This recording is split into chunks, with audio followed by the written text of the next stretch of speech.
Oi, pessoal, bom dia, tudo bem? Então, eu tô gravando esse vídeo para vocês, porque hoje a gente vai começar um conteúdo novo.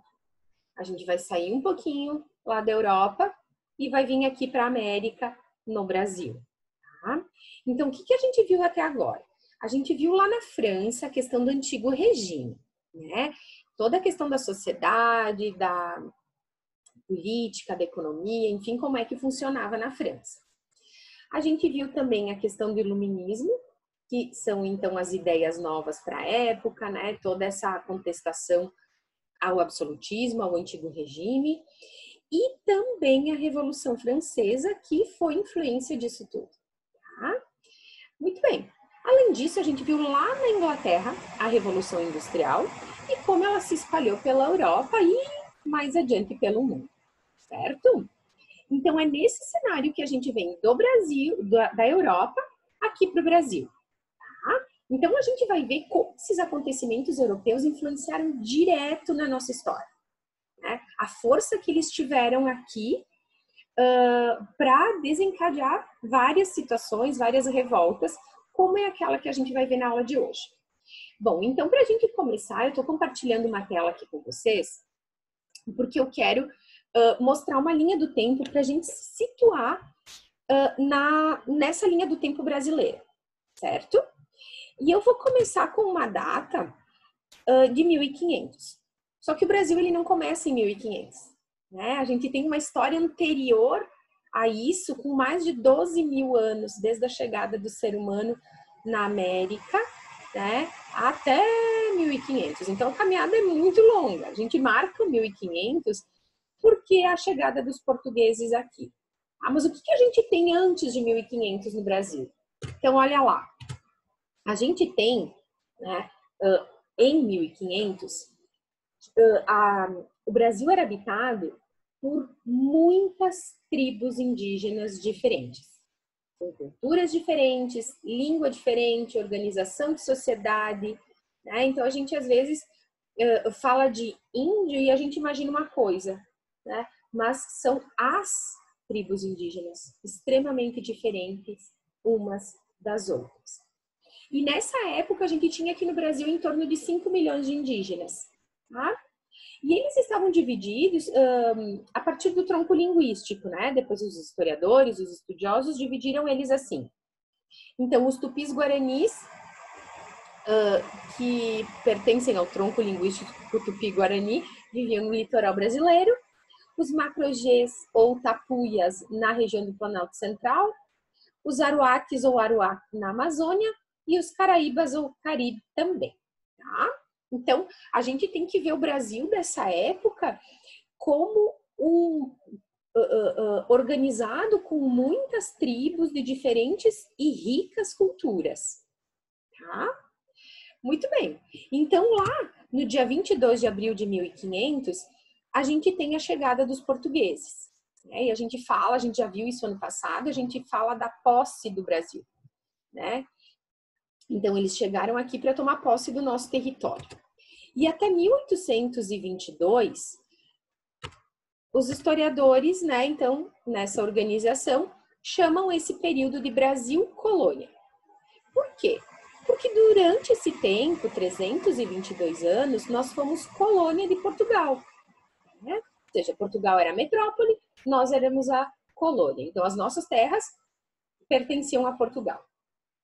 Certo? Aí, em 7 de setembro de 1822, a gente tem a independência do Brasil, né, organizada pelas elites brasileiras e por Dom Pedro I.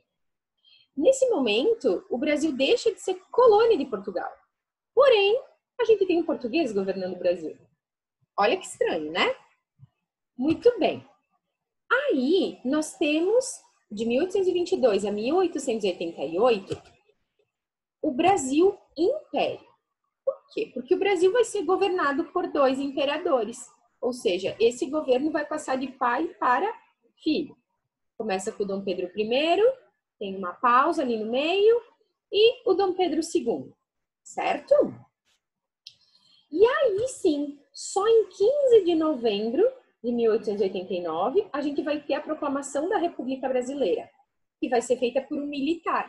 né? O Deodoro da Fonseca. Então, a partir daí, até os dias de hoje, né, o Brasil é uma república, onde tem presidentes eleitos ou não pelo povo, certo? Eleição direta ou não para presidente. Então, esse é o cenário, mais ou menos, que a gente tem bem tradicional, né, da divisão da história do Brasil. Brasil colônia, depois o Brasil é um império e depois o Brasil é uma república, o que temos até hoje, certo? Então, onde é que a nossa aula que chega agora no Brasil começa? A gente trabalhou ano passado a tomada de posse, como é que foi essa parte inicial, certo? Então, agora a gente vai trabalhar com as revoltas do Brasil colônia. Ou seja, em vários momentos desses 322 anos de colônia, as pessoas que aqui moravam questionaram esse poder de Portugal, né? E essa exploração que Portugal fez no Brasil.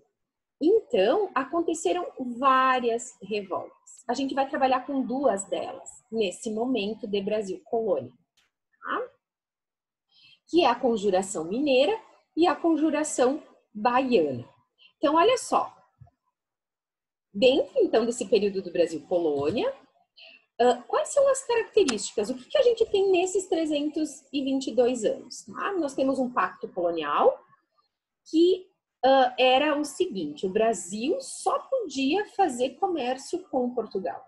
O Brasil era uma colônia, Portugal era a metrópole, o comércio era esse, tá? Do Brasil com Portugal. O Brasil era uma colônia de exploração, né? Onde os nossos produtos eram extraídos, enfim, plantados, colhidos e enviados para a metrópole, né? A metrópole explorava nossas terras. Então, a gente vai ter, num primeiro momento, a questão do pau-brasil, toda a questão da natureza. Depois, a gente vai ter a cana-de-açúcar. E agora, que é o momento que a gente vai estudar, a gente tem a exploração do ouro e dos diamantes na região de Minas Gerais, principalmente. Tá? O que quer dizer monocultura como uma característica dessa época? Mono, cultura que se cultiva. Então, uma cultura importante, né, que nesse caso vai ser a cana-de-açúcar, e outros produtos que vão ser cultivados também. Tá? Mas a gente tem um produto principal de exportação, que é a cana-de-açúcar. Agroexportação, então isso que eu recém falei, né? Os nossos produtos da agricultura vão ser exportados, fazer o comércio com Portugal, e Portugal faz esse comércio. Tá? Então, a agroexportação dos nossos produtos. O latifúndio, como característica do Brasil dessa época. Latifúndios são as grandes propriedades de terra, né?